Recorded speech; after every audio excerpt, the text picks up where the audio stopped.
como lo anunciamos, entonces vamos a presentar a nuestra invitada del día de hoy. Es una persona que es especialista en el mundo del real estate y vamos a estar conversando un poco sobre lo que es los procesos o los pasos que deben seguir los inmigrantes cuando llegamos a Estados Unidos para poder alquilar o comprar una vivienda.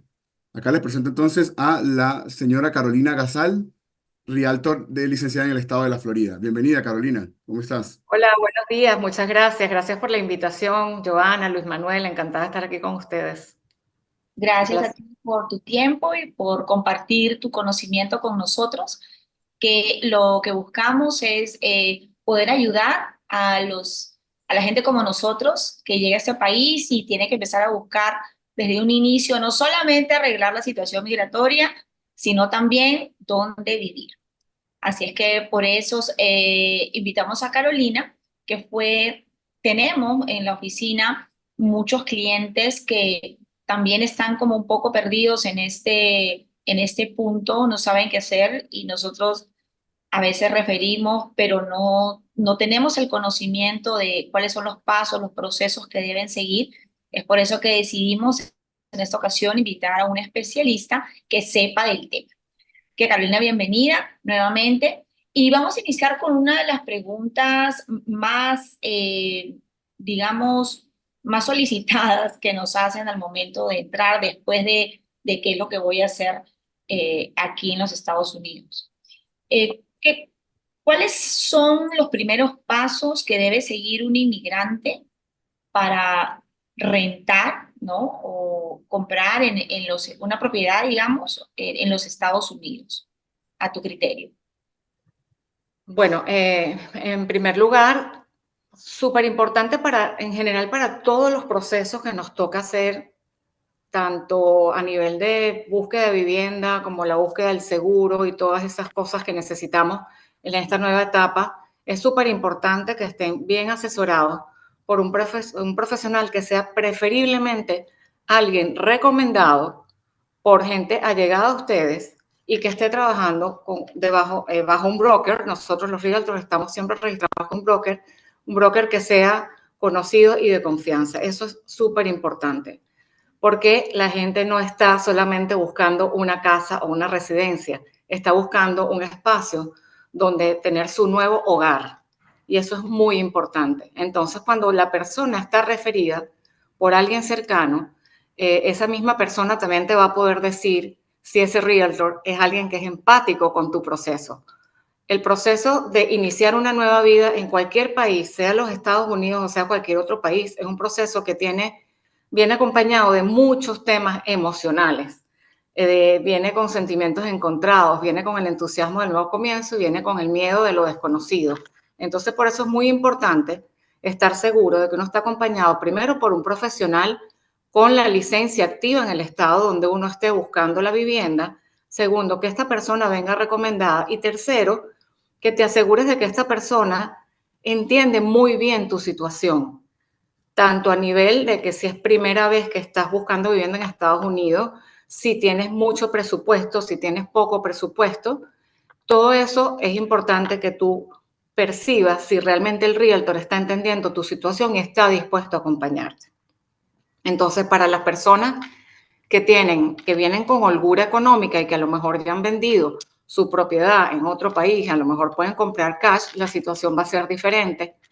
Es un poco más complicado cuando la persona viene, digamos, con sus fondos bien contados o bien restringidos, o está sencillamente tomando precauciones, que sería lo ideal, ¿no? Porque siempre va a haber gastos que uno no se imaginaba. Pero sí es muy importante buscar a alguien que venga referido para todos los procesos que implican el radicarse en un nuevo país. La recomendación es súper importante. Claro, Muchas perfecto, Carolina. Y una cosa que siempre las preguntas me preguntan, ¿no? Porque de repente en Latinoamérica las personas sencillamente pues ven una publicación de una casa, la compran y ya. Creo que en Estados Unidos no funciona de esa manera, ¿no? Tiene que pasar por medio de un realtor primero, ¿es correcto? Para que las personas Eh, tengan un poquito de idea de lo que deben hacer. Sí, preferiblemente sí, es lo ideal, porque el proceso aquí es muy diferente y yo digo que, bueno, en medio de todo, afortunadamente es muy diferente, porque en el proceso de compra, por ejemplo, intervienen otros actores, como es la casa de título, que al final es como el guardián de que tu transacción se esté dando dentro del contexto legal correcto, de que estés comprando algo que esté limpio, por así llamarlo, en todos sentidos, desde un punto de vista de documentación, etcétera.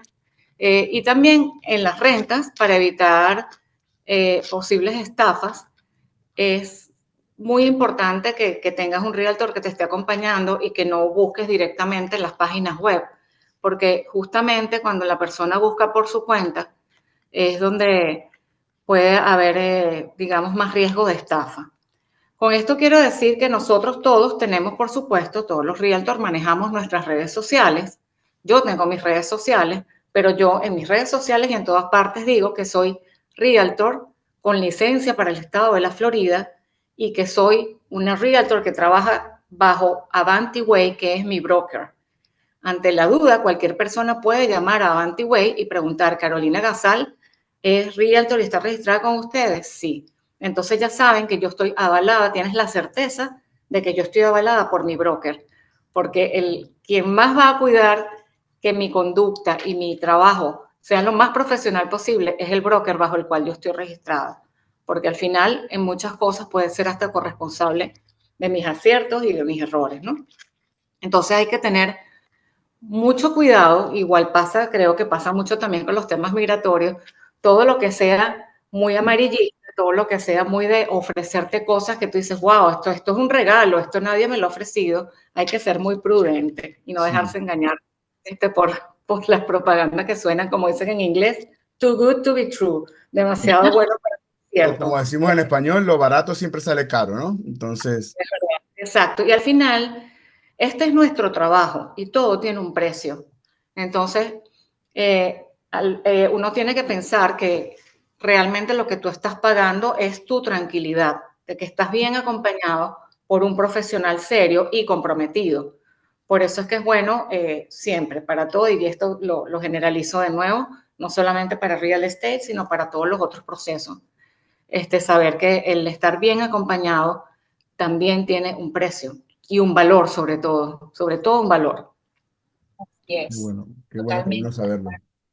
Y muy importante lo que acabas de decir, ¿no? Para que el respaldo que tienes, en el caso tuyo, como deben tener al momento de la búsqueda las personas, ¿no? Para que, como tú dices, esa tranquilidad y la paz mental, ¿no? De que tu Sí, inversión de alguna manera, ya sea en una renta, porque va a ser tu casa, si estás rentando, es tu casa, vas a estar en un espacio donde tú vas a vivir, vas a pasar el tiempo, compartir con tu familia, tiene que estar pues que en lugar donde tú seas feliz y que sepas que todo es enorme. Y justamente para esa pregunta, Occidente siempre nos dice, ¿no? ¿Qué es lo que puedo hacer apenas llego? Lo que uno piensa es que a veces llegan a la casa familiar, pero muy pronto se tienen que ir y empezar a buscar un espacio donde empezar esta nueva vida. Entonces, en ese caso, ¿cuáles serían los requisitos que en tu experiencia que has visto que les piden a las personas para poder iniciar este proceso de renta, por ejemplo? bueno, voy a hablar de la experiencia del estado donde yo tengo la licencia y que conozco y que puedo hablar con más propiedad. El primer año siempre es el más difícil, independientemente del estatus migratorio que tenga la persona, inclusive gente que se viene ya con trabajo. Digamos que el primer contacto con la realidad de todos en los Estados Unidos es que tú es como que naciste de nuevo y empiezas a construir otra vez tu background crediticio, tu récord, etcétera. Si bien es cierto que nosotros, por ejemplo, en el caso de un proceso migratorio, nos revisan todos nuestros antecedentes, etcétera, pero ya a nivel, digamos, comercial, cuando vas a empezar a hacer aquí ya transacciones de renta, de compra, es como que te reseteas y empiezas de cero. Entonces, porque todo nace, sobre todo, desde el momento que tú tienes el social, que es una información súper delicada y por eso siempre decimos que hay que tener cuidado con quién se comparte. Entonces, cuando una persona está nueva en los Estados Unidos, independientemente del estatus que tenga, es muy probable que todavía no haya generado un credit score o un récord crediticio, bueno, récord crediticio lo podemos llamar, que es el credit score. que es una de las primeras cosas que se suele revisar y una de las primeras cosas que suelen pedir. Después está, por otro lado, muchas asociaciones o muchos dueños de apartamentos te piden un background check y es para asegurarse de que no tengas antecedentes criminales aquí en los Estados Unidos. Y eso hay algunos condados donde te dicen hasta que no tengas cierto tiempo viviendo en este condado, no te lo podemos emitir. Y ahí empiezan una serie de obstáculos, pero es por el tema sencillamente de que uno acaba de llegar a los Estados Unidos, no porque vayan a ser un impedimento permanente. Entonces, el primer año, uno está realmente como construyendo las bases de lo que va a ser uno como individuo en los Estados Unidos en función de no solamente cuáles son tus ingresos, no solamente cuánto dinero tienes en el banco, sino qué bien manejas tú tus temas de crédito, cómo manejas tus tarjetas de crédito, por ejemplo, las deudas que asumes y tu comportamiento, si tienes antecedentes criminales, si no los tienes, etcétera, porque todo eso, para una persona que cuide muchísimo todos esos números y todos esos récords, a la vuelta de un año va a ser mucho más fácil. Ahora bien, el primer año se complica un poquito más por lo mismo de que uno no tiene, por ejemplo, un dueño de vivienda anterior donde ya uno haya vivido y pueda dar una referencia. Probablemente tratan de correrte el crédito, como se llama aquí en Estados Unidos, y no te consiguen porque estás muy nuevo, porque te acaban de dar el social. Entonces, en ese caso, y ahí es donde viene, digamos, la empatía y la paciencia del realtor que te va a acompañar.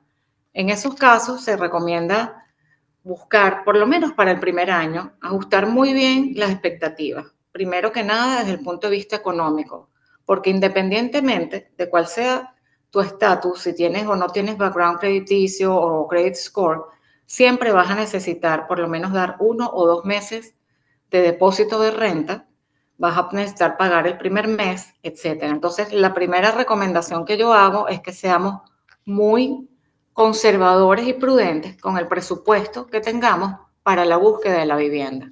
Eso en primer lugar, tomando en cuenta que tienes que desembolsillar probablemente 3 o 4 meses de entrada y probablemente te toque dar mayor depósito dependiendo de lo que logres acordar con el dueño en el caso de que no tengas background y cuando te corren el crédito no puedan conseguir la información.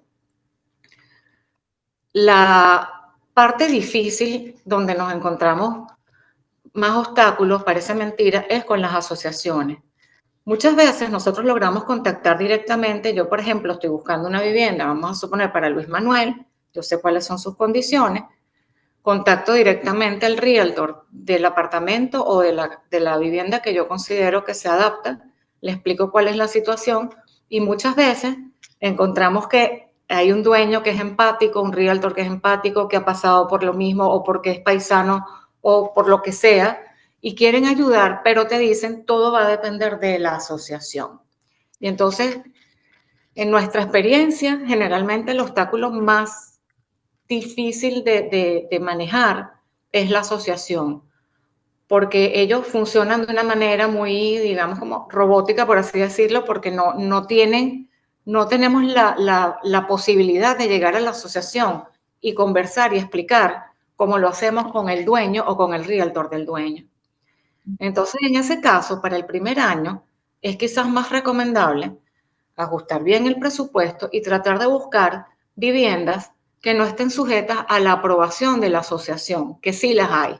Hay viviendas unifamiliares, que son las casas, y hay también condominios, apartamentos, que no tienen una asociación. Y entonces quien decide si te alquila o no es sencillamente el propietario.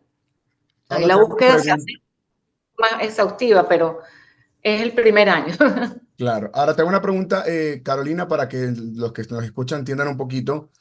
Explícanos qué es la asociación, para que ellos sepan y no se confundan que por qué la asociación tiene que aprobarme si el dueño es el dueño del apartamento, más o menos para que ellos entiendan cuál es la diferencia. Bueno, la asociación es un ente privado contratado por ese, vamos a llamarlo condominio o conjunto residencial. Está el board, que es como la junta de condominio, que la conforman los mismos propietarios, y la asociación es como la empresa administradora del conjunto residencial. Y por alguna razón, porque aquí las leyes pareciera que les dan mucho poder de decisión, ellos reciben la documentación, la asociación recibe la documentación que tú le envías y después ellos presentan al board, que es el que decide si te aprueban o no. Pero en ese proceso de que ellos reciben la asociación, muchas veces nos encontramos como incomunicados. Sencillamente te dice, llena este link, carga toda la información, etcétera. Y a veces tú necesitas explicar un poco más la situación de la persona y no hay manera, así como lo pudiste conversar con el dueño. Y sencillamente lo que le llega al board o a la junta, digamos, directiva de la que son los dueños, los propietarios, a veces es una información que está sencillamente, digamos, parametrizada y no hay margen de maniobra. Entonces, la asociación termina teniendo muchas veces hasta más poder que los mismos propietarios. Y he visto muchas situaciones donde han rechazado a un candidato a inquilino y el mismo propietario se molesta y su reclamo es hacia la asociación. Nosotros somos los que le estamos pagando a ustedes por hacer su trabajo bien, no puede ser que ustedes nos perjudiquen a nosotros económicamente. Eso es un reto que hay que saberlo manejar y es muy importante también explicarle esto a los nuevos clientes, ¿no? Que acaban de llegar, porque eso no es un proceso que nosotros veamos en nuestros países normalmente. Sí, no, que tú tienes Sencillamente algo. nos aprueba y ya. Entonces aquí al final tienes, primero, te precalifica en cierta forma el realtor del dueño porque sabe qué expectativas tiene el dueño y a lo mejor te va a decir de una vez, mira, el propietario no quiere gente que no tenga un credit score de tanto, X. Entonces pasas por el realtor que te precalifica, por el dueño, te decide si quiere alquilarte o no, vamos a hablar principalmente de renta, y después entonces pasas por la asociación que evalúa digamos, todo tu Cliente, digamos. después eso llega al board o junta directiva de ese condominio. Entonces allí tienes varios obstáculos que pasar. Cuando vas a una vivienda unifamiliar o una casa, o un condominio que no tenga asociación, tu negociación y tu proceso de aplicar y todo esto es sencillamente con el propietario, con la ayuda de tu realtor y el realtor del propietario. Entonces es mucho más sencillo.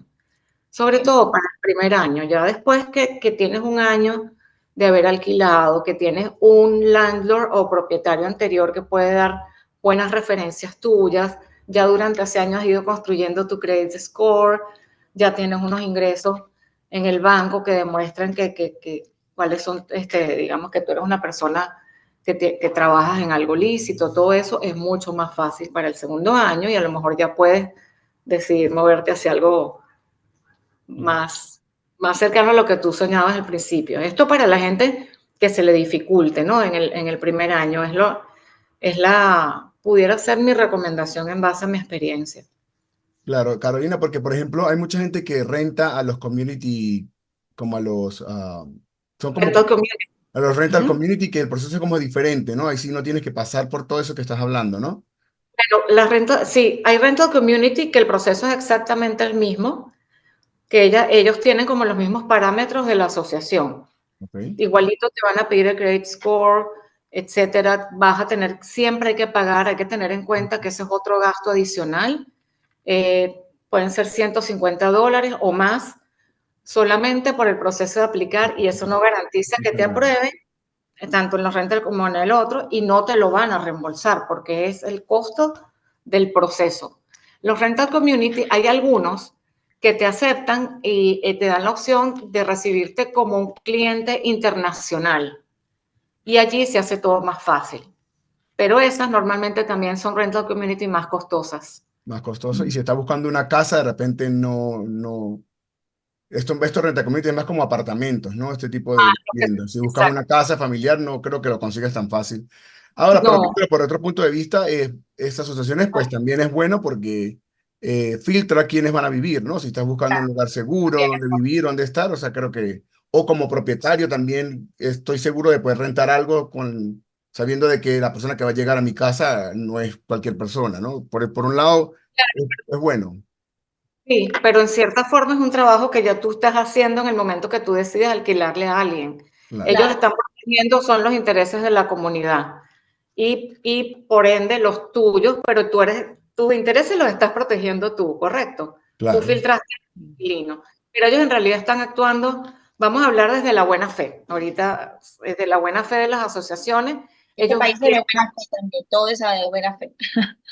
sí, garantizar de que a la comunidad lleguen personas de buena conducta y que vengan, digamos, a sumar y no a crear problemas a sus vecinos, ¿no? Ese en realidad es el propósito y es el espíritu con el cual se crearon todos esos procesos. Que en la práctica funcionen más o menos, sean más amigables o menos amigables, va a depender también mucho de la asociación. Hay asociaciones que son muy amigables también y que funcionan de una manera extraordinaria, con las cuales se puede hablar, ¿no? Carolina, quería preguntarte, volviendo al tema que acababas de mencionar, que nos expliques un poquito para entender eh, cómo es el tema de la parte internacional que comentabas, que iban a ser considerados como clientes internacionales. Eso significa que les piden, por ejemplo, soy nueva, recién llegué, ¿no? Y estoy aplicando a una renta. Entonces, ¿cómo ¿de qué se trata ser considerada como cliente internacional? ¿Que me van a pedir evidencia de mis cuentas de mi país? ¿Cómo sería? ¿Nos puedes explicar un poquito para entenderlo, por favor? Sí, la rental community que te dicen que te pueden dar la opción de tratarte como un cliente internacional, saben entonces que no te pueden correr el crédito, que lo más probable, igual te pueden hacer un background check criminal si quieren de aquí de los Estados Unidos en general, pero que probablemente no va a haber nada porque tú a lo mejor solo has estado aquí como turista y nunca tuviste ningún tipo de infracciones. Entonces se trata más de tu solvencia económica. Oh, Y generalmente, igual para las rentas en general, te suelen pedir la solvencia económica suficiente para pagar por lo menos 6 meses de renta. En el caso de cuando te tratan como internacional, inclusive pudieran pedirte un poco más de disponibilidad o de fondos para que tú justifiques, porque si se presume que eres un cliente internacional, probablemente no vas a estar trabajando aquí en los Estados Unidos. Entonces, se presume que tú vas a contar es con el dinero que tienes en el banco para cubrir el periodo de la renta. La renta al community, muchas puedes rentar a partir de 3 meses, etcétera, ¿no? Entonces, también en función de la longitud del contrato, ellos te van a pedir una cantidad de fondos. Probablemente te pidan referencias personales, y te pudieran llegar a pedir en algún momento también tus antecedentes penales de tu país, si quisieran para estar tranquilo, pero es básicamente la solvencia económica. ok. exacto. Lo Entonces, que, eso en el caso, por ejemplo, Carolina, de una estudiante. Pero supongamos que alguien venga con una visa de trabajo y de repente el contrato, supongamos soy médico, me vine a hacer una residencia, me contrataron por una J1 o por una H1 y tengo un contrato donde voy a ganarme $100,000 al año. No me puede servir ese contrato como aval de que, bueno, voy a estar trabajando, estoy en un hospital, me van a pagar un sueldo, ¿no? claro, en este caso vienes ya con un estatus migratorio, Ujú, vienes, digamos, o con un contrato o con una oferta, ujú. y por eso también suelen pedir las cartas de trabajo. Y ahí ya, pero sí te van a pedir siempre algo de dinero para que tú Bien. puedas dar el primer mes, normalmente primer mes, un mes de depósito, y el último mes. Algunas asociaciones piden también un mes de depósito para la asociación. Por eso te digo, hay que tener en cuenta que deberías tener en tus estados de cuenta bancaria, independientemente del tipo de visa, por lo menos para 3 o 4 meses del monto de lo que es la renta mensual. Yo quiero Entonces, tener una asociación, creo que la asociación aquí es el Vamos, conflicto de todo, que vamos a montar una vamos a hacer grande. la llamada. Vamos a pensarlo bien, vamos a abrir una asociación. Creo que estamos debemos irnos a lo correcto, Joan. Una asociación que sea nice, Sí. una asociación más nadie de amigable. todos, más nadie de todos son Ok. buenos. Ahora pasando un poco de lo que sería del alquiler, ahora Carolina, estamos aquí en Estados Unidos, llegamos, tenemos 5 o 10 años, sabes que hay gente que tiene mucho tiempo esperando por un estatus pendiente o de repente ya es residente o todavía no. Pero el cuento es que tengo dinero ahorrado porque trabajé muchos años, tengo un dinero ahorrado y me quiero comprar una casa. ¿Puedo comprarme una casa? ¿Es factible comprarme una casa? De repente sé que no va a ser igual o fácil como un ciudadano americano, pero sí tengo opciones. Es mi pregunta. Sí, sí, sí hay opciones, sobre todo para la persona que ya tenga, digamos, un buen historial en los Estados Unidos, que está trabajando y que tenga un estatus legal que lo respalde, no necesariamente tiene que ser ciudadano americano. Sobre todo donde hay incentivos muy bonitos y muy buenos es para el first home buyer o comprador de su primera vivienda. Aquí una de las cosas importantes que hay que entender y es parte del proceso de aprendizaje, nosotros normalmente en nuestros países vamos a nuestro banco y pedimos un préstamo hipotecario y Correcto. trabajamos con la banca tradicional. Aquí en Estados Unidos, si bien es cierto que está la banca que te hace préstamos hipotecarios, está también la otra figura que es el mortgage lender o el prestamista, pero no en el sentido malo de la palabra, y siempre lo aclaro. Del Prestamista prestamista ese malo que... era sicario. Ajá. No, el mortgage lender traducido es el prestamista hipotecario, que son entidades financieras que están igual de reguladas que la banca, o sea, la regulación para todo el tema hipotecario les aplica totalmente a estas entidades financieras y ellos trabajan exclusivamente para dar préstamos para las viviendas o para el área comercial también, etcétera.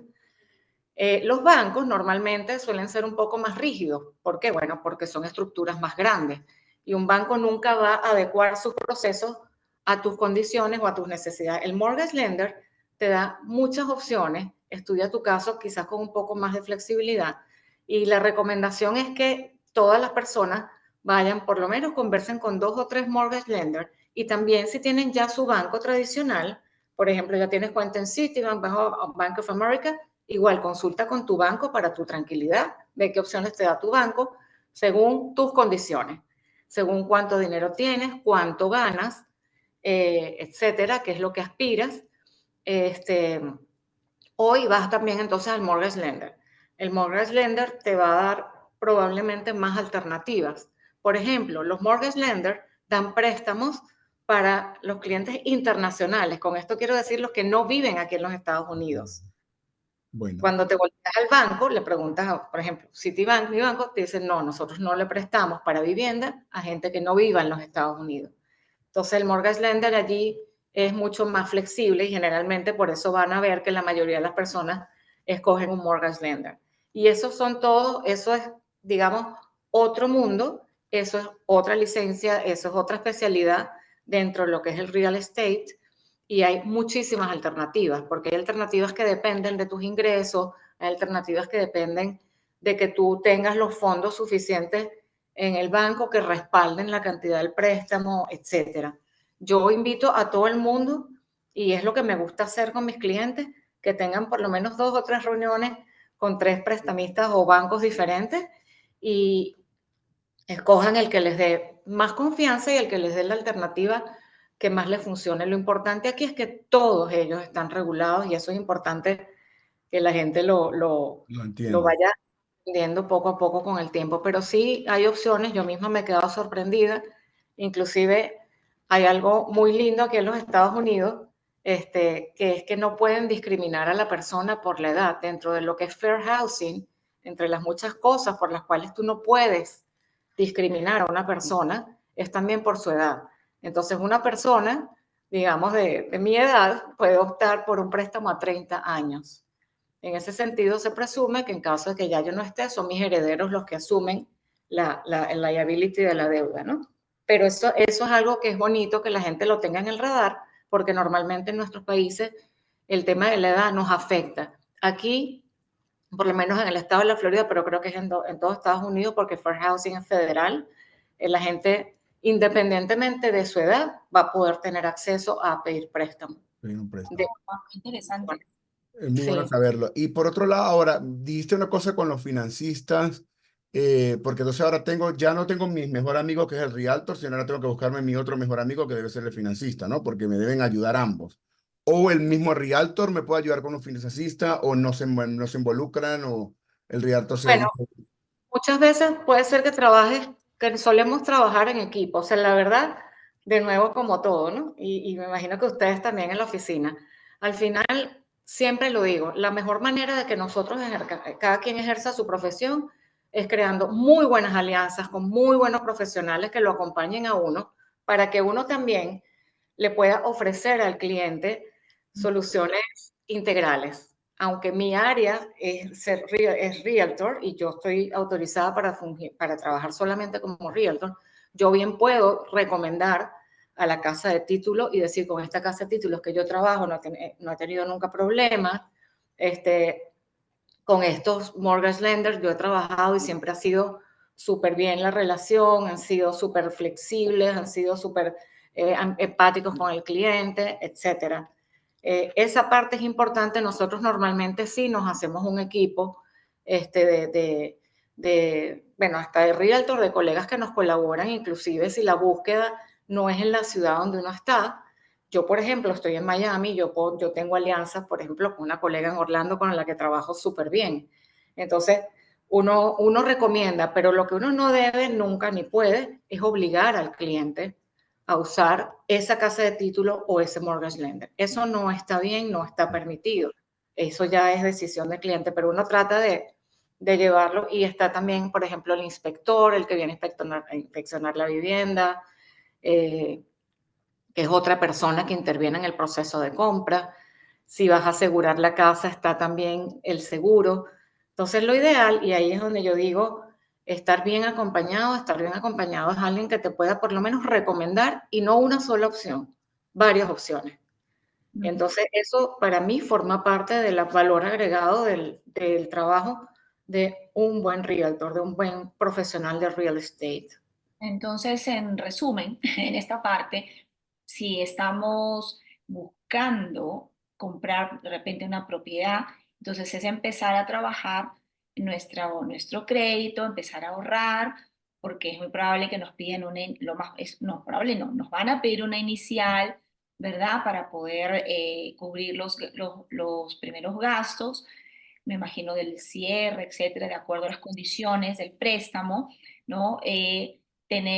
Creo que antes de eso vamos a decir que el realtor es muy importante. Es el mejor amigo que hay que tener. El mejor amigo que tiene, porque yo creo que hay una parte y nos ocurrió con una persona que hizo una compra y la persona que lo acompañó en la compra después se fue, después que cerró, después que se despidieron la oficina de títulos, ¿no? Entonces, cuando vienen los problemas es como que estar el backup, ¿no? Recordar que trabajar con un profesional, independientemente del área que sea, ese profesional que tú contratas, ese profesional que va a estar de tu lado, llevándote de la mano en el proceso que vayas a seguir, independientemente de cuál sea. Y tiene que estar de tu lado, es el que te va a defender, porque si no, entonces ahí Sí. quedan conflictos. Entonces es del realtor, luego juntar la platita, buscar una buena persona que nos acompañe, buscar a alguien que nos pueda dar el préstamo, como tú recomendaste, diferentes opciones, ¿no? Para poder ver qué es lo que más nos va a convenir.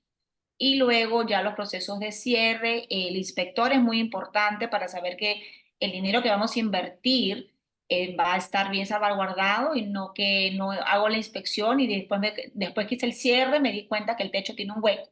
No, Y eso Eh, pasa, eso pasa. ha Tenemos una pasado. cliente, creo que el tema que estamos hablando, ¿recuerdas, Joana? Tenemos una clienta Sí, que el caso fue, Carolina, que la persona tenía su casa, la vio, todo listo, hicieron la inspección y después cuando le entregaron su casa, la casa empezó a caerse a pedazos. Y resulta ser que la persona logró contactar al inspector y dijo que le habían pagado para que para que pudiera como cambiar y al parecer también había otra inspección y cuando la compararon era diferente. Nosotros no sabemos mucho de eso, pero el tema fue que la persona estaba muy molesta, era una señora mayor, recuerdas, Joana, que estaba muy dolida porque pues sentía que la habían engañado. Entonces creo que también ahí falló el realtor. Totalmente. Entonces te quería preguntar en esto, Carolina, ¿cuándo la persona debe detectar esas red flags de que este realtor no me va a ayudar porque está a favor de, ¿me entiendes?, de las otras personas? ¿Cómo poder determinar eso? ¿Cómo poder darse cuenta cuando el realtor no te está ayudando, ¿no? Bueno, yo creo que primero que nada está siempre como el sexto sentido. Ujú. Cuando hay algo que te dice, yo creo que uno tiene que hacerle caso, hay algo que aquí no está bien, algo no está bien, porque en realidad el realtor debe hacer tu trabajo. Fíjate, en el proceso de real estate, en un proceso normal, Está el que vende, el que compra, el realtor del que vende y el realtor del que compra. El realtor del que compra, y por eso es importante también ir acompañado a un realtor, está defendiendo los intereses del que compra. Y eso es importante. Y es importante que a través del trabajo y a través de la manera de cómo te comuniques, el cliente tenga la certeza de que su realtor le está defendiendo sus intereses. Entonces, que siempre la gente puede estar expuesta a estafa, sí, pero la buena noticia es que nosotros aquí en Estados Unidos no podemos hacer lo que nos dé la gana y que todos esos profesionales, inclusive el inspector, tiene una licencia. Y aquí estamos en el estado de la Florida bajo el DBPR, que es, digamos, el ente que nos autoriza a tener la licencia que tenemos, pero es el que vela que nosotros hagamos el ejercicio de nuestras profesiones dentro de las normas de esa organización o de ese ente. Entonces es muy importante, en casos así, que la persona no dude en voltearse y buscar, por ejemplo, si es un realtor, hablar directamente con el broker del realtor. Y si es alguien que no trabaja bajo nadie, sino un inspector que trabaja por su cuenta, la persona, en el caso de Florida, puede denunciar directamente en el DBPR, porque esa transacción estuvo, digamos, contaminada, porque al final si le pagaron para que hiciera un mal reporte, ese señor cometió un delito, ese inspector cometió un delito y él puede perder la licencia. Entonces no es algo que la señora esté del todo desprotegida, al contrario, ella debería buscar ayuda y dependiendo del estado existe, digamos, el ente que la pueda ayudar y asesorar, ¿no? Y la casa de título también tiene allí un rol importante y habría que preguntarse también cómo hubo cosas que pudieran haber pasado por debajo de mesa de la casa, de la mesa a los ojos de la casa de título, ¿no? Sí, creo que recordando un poco, porque pasé tiempo allá, es como, la parte fue que no fue el inspector, fue alguien que hace reparaciones, que cuando lo contactan, él dice, no, a mí me dijeron que tapara aquí, que arreglara allá, pero como que dejara todo muy superficial, no iban a invertir más dinero para que pasara la inspección. Entonces, no sé si en ese caso, pues la inspección pasó porque él fue la persona a hacerla, ¿no? Pero, Lo maquinó, digamos. o sea, como que dice, por donde pasa la reina, arregló. Sí, sí, Entonces, sí, sí. ahora, claro, la señora cuando llega a la casa se empieza a caer a pedazos. Pero creo que, o yo lo que le entendí a la señora fue como que el realtor tenía que ver con el que lo compraba también, con el que prestaba el crédito. Era como que todos la misma gente. Y eso me pareció raro. Y hablando tú de que me decías que todo eso está muy separado, esta persona como que todo te lo tengo aquí. Entonces, eso me pareció como ahí en Claro, estaba. te puede ocurrir eso. Por eso a mí me gusta y creo que es lo correcto, ¿no? Darle a los clientes, bueno, y hasta a los amigos, porque en general creo que es el deber ser, darle las opciones a la gente y siempre dejarle la puerta abierta para que busquen su opción. Porque si yo te recomiendo a ti por ejemplo, tres prestamistas, y los tres no te gustan porque de alguna manera sentiste que te estaban presionando, que no te entendieron, etcétera, tú puedes decidir decirme, mira, Carolina, a mí no me gustaron ninguno de los tres prestamistas, yo voy a buscar por mi cuenta, yo no te puedo impedir eso. Al contrario, tú estás en todo tu derecho y es lo correcto. A mí me gusta que la gente sienta que puede, o sea, es que no es que sienta, es que es lo correcto. La gente debe tener sus opciones abiertas. Entonces, cuando está todo, como decimos en Venezuela, entubado, no, mira, tiene que hacer con este inspector, esta casa de título, realmente no está bien. Una cosa es que uno trabaja en equipo, pero lo importante es que mi equipo de verdad esté al servicio de mi cliente y mi cliente sienta que el equipo de verdad está cuidándole sus intereses. En ese caso, probablemente no fue así. Yo me voltearía hacia el broker. Si ese inspector, digamos, falso, porque si el inspector es bueno, inspecciona como debe ser, se da cuenta cuando las cosas están, de las cosas importantes, como el techo, por ejemplo, la unidad de aire acondicionado.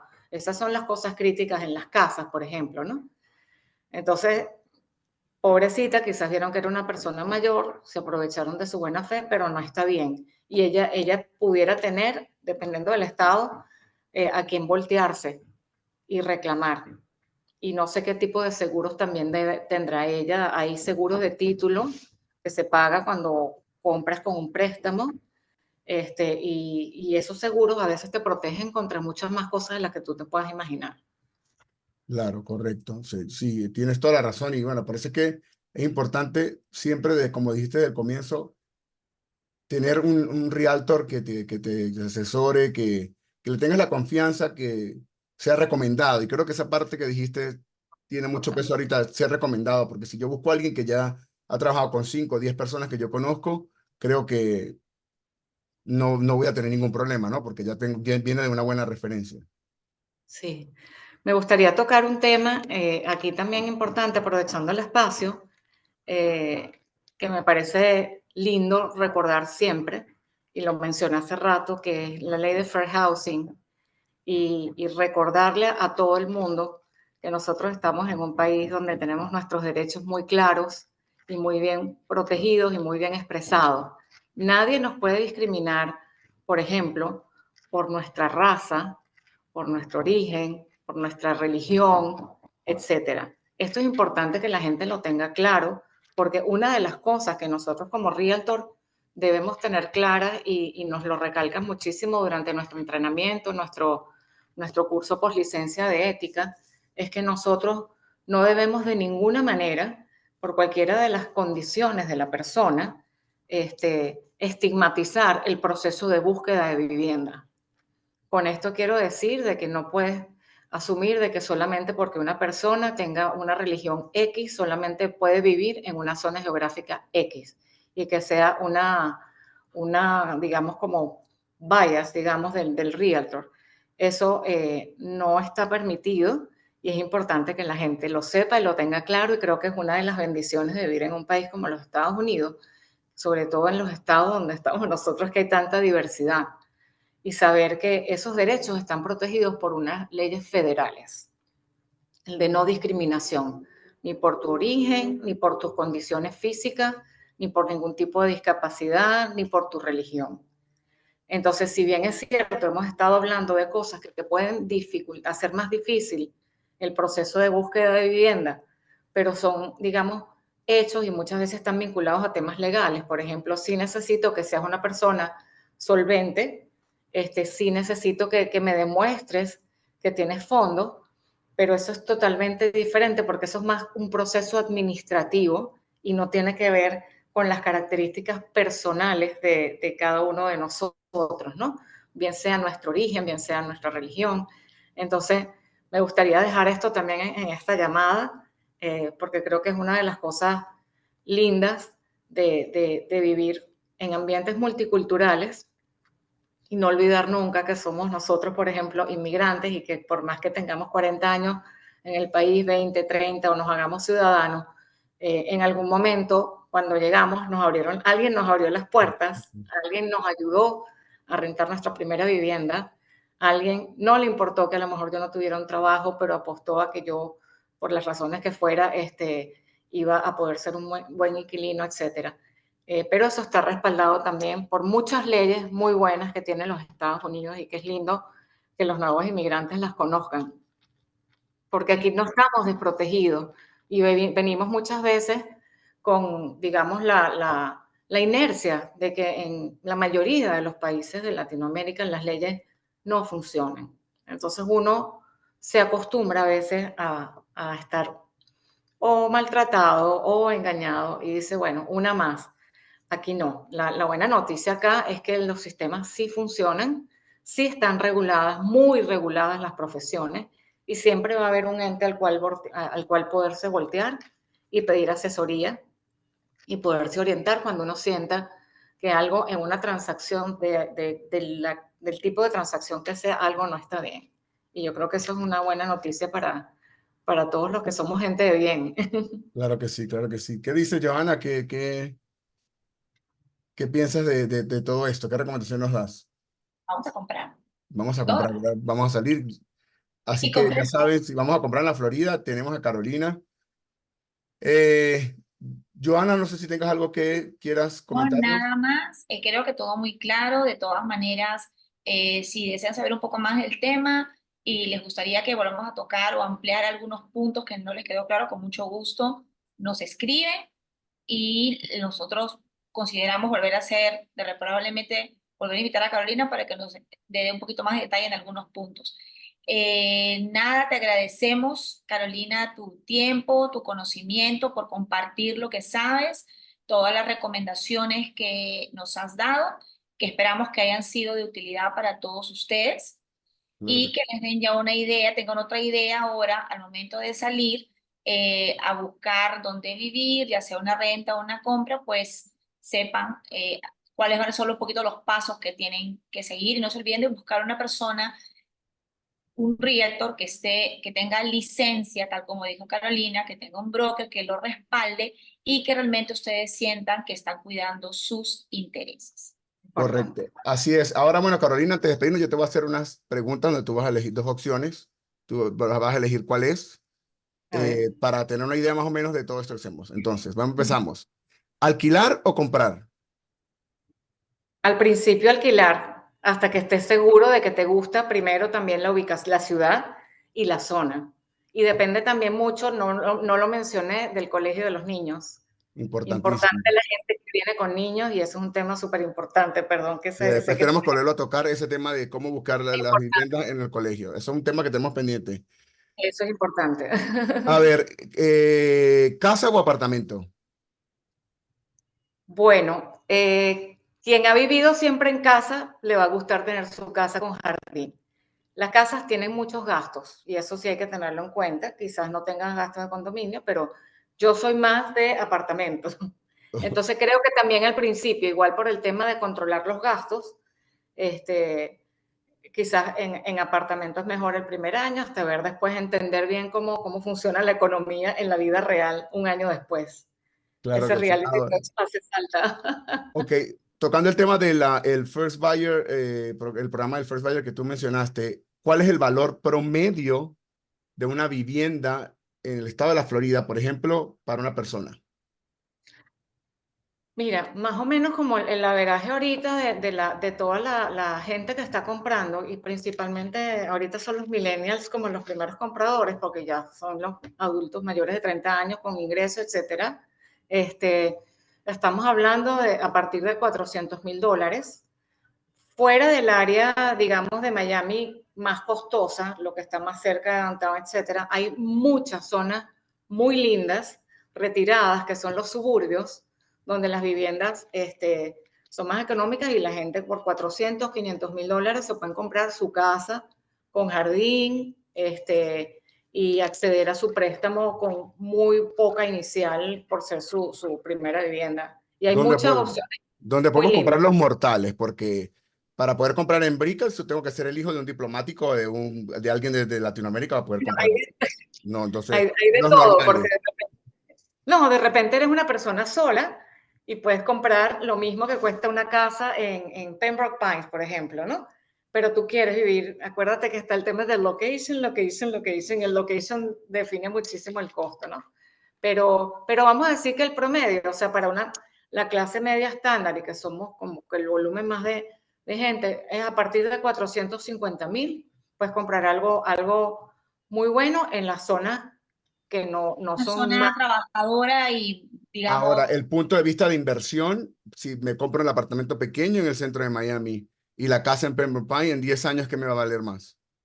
Fíjate, eso es un punto interesante y eso casi que es punto de otra conversación, pero ese punto lo discutimos muchísimo cuando estamos manejando preconstrucciones, que ahorita está en un momento súper importante aquí en el sur de la Florida, porque depende de donde esté la ubicación. el inmueble, quizás el proceso de revalorización más importante o más acelerado ya se dio. Entonces, Mm.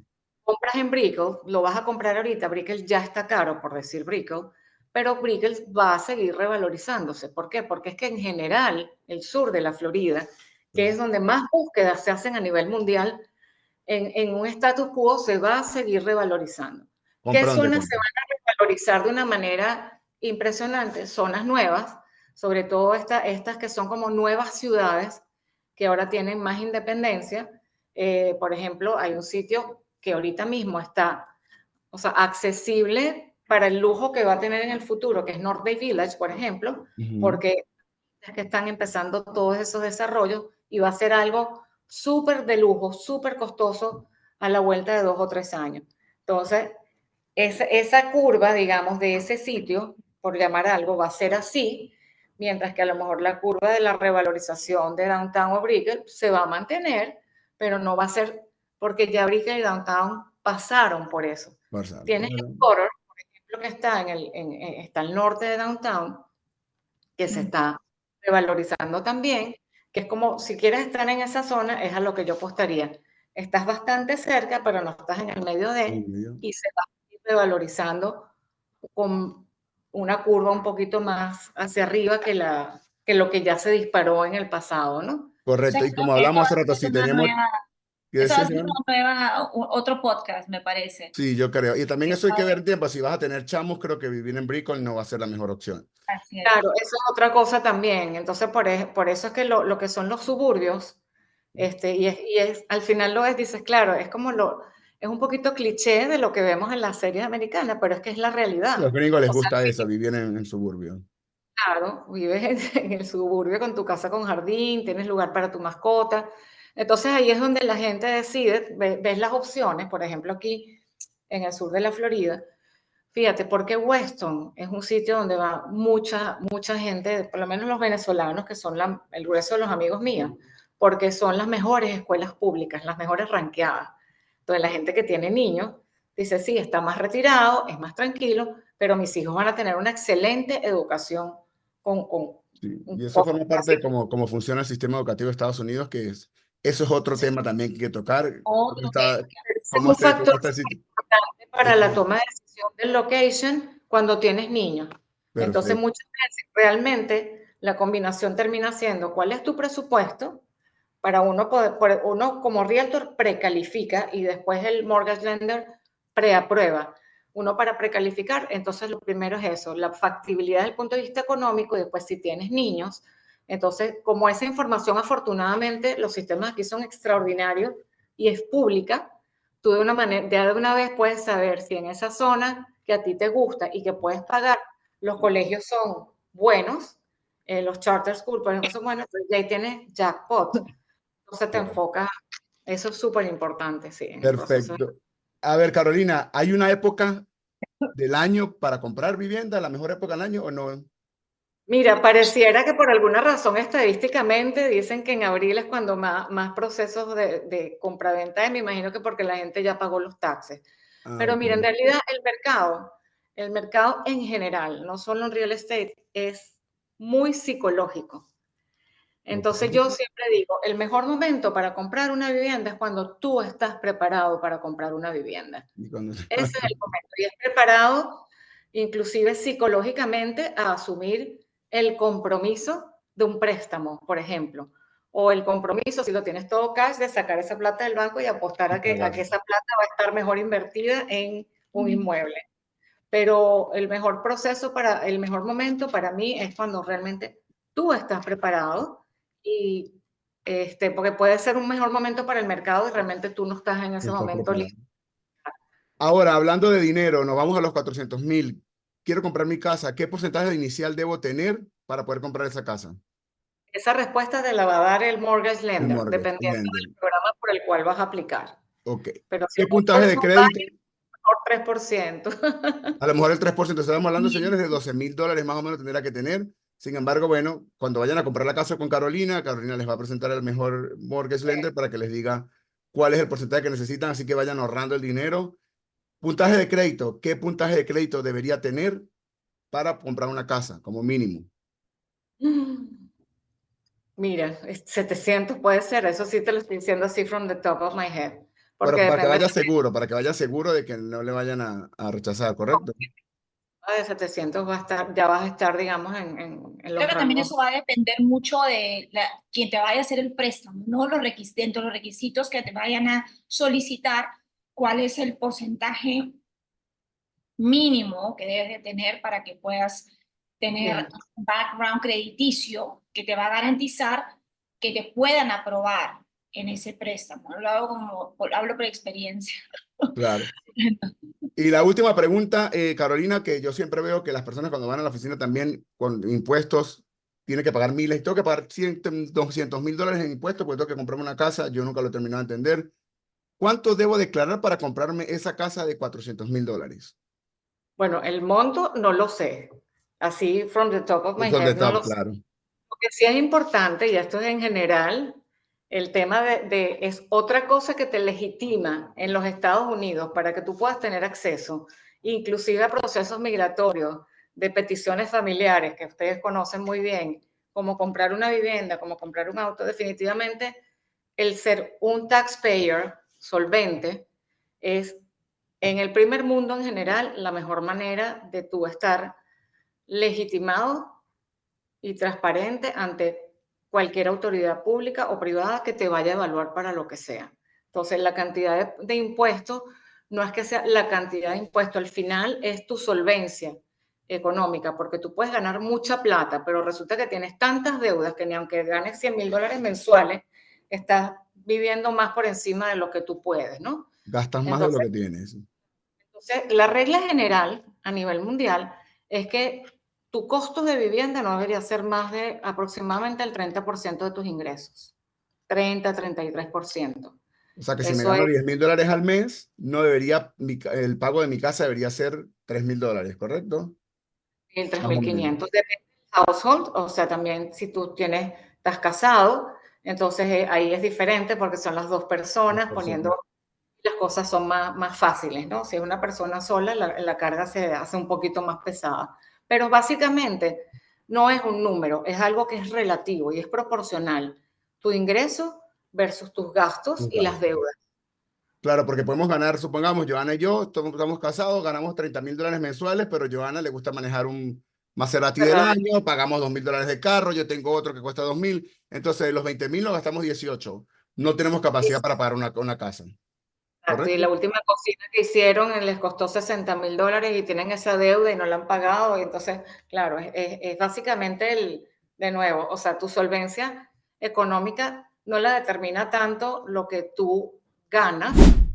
Entonces, bueno, en conclusión, como decíamos, Carolina, lo importante que es, tiene que ahorrar dinero para poder comprarse una casa. Cuando lleguen, al principio, de repente alquilar sería la mejor opción, hasta que sepan cuál es la zona donde quieren vivir, donde quieren estudiar sus hijos si tienen hijos, reunir dinero y buscarse a su nuevo mejor amigo. Cuando usted salga a la discoteca, al restaurante, conozca un realtor. Si no lo tiene, aquí le tenemos a Carolina, la mejor realtor del estado de la Florida, que lo va a ayudar en todo este proceso.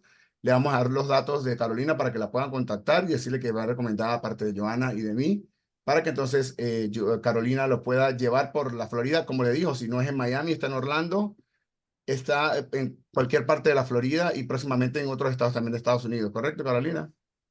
Eso espero, así es. Así es que es. Y De tengo todas amigos maneras, queremos súper. Queremos tenemos pendiente definitivamente una nueva conversación porque lo último que tocamos es bastante interesante y ayuda mucho. ¿Por qué? Porque en el tema inmigratorio, como ustedes saben, hay diferentes tipos de visas también.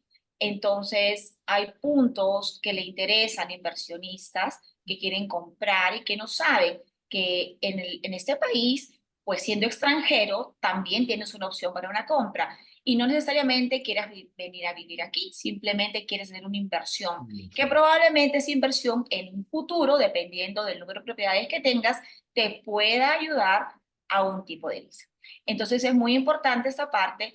Vamos a ir viendo, esperamos las preguntas que ustedes tengan y vamos a ir armando otro episodio ya con un punto más específico con Carolina para que ella también haga más investigación y nos comente y nos explique un poquito esas diferencias, de repente un poco ventajas, desventajas, beneficios, etcétera, que les puede dar, ¿no? El tema de invertir, ¿no? Y no solamente el pensar que voy a comprar mi casa, mis sueños, sino también verlo a través de una inversión, que en un futuro pues me va a dar una renta en el caso yo decida ya no estar acá.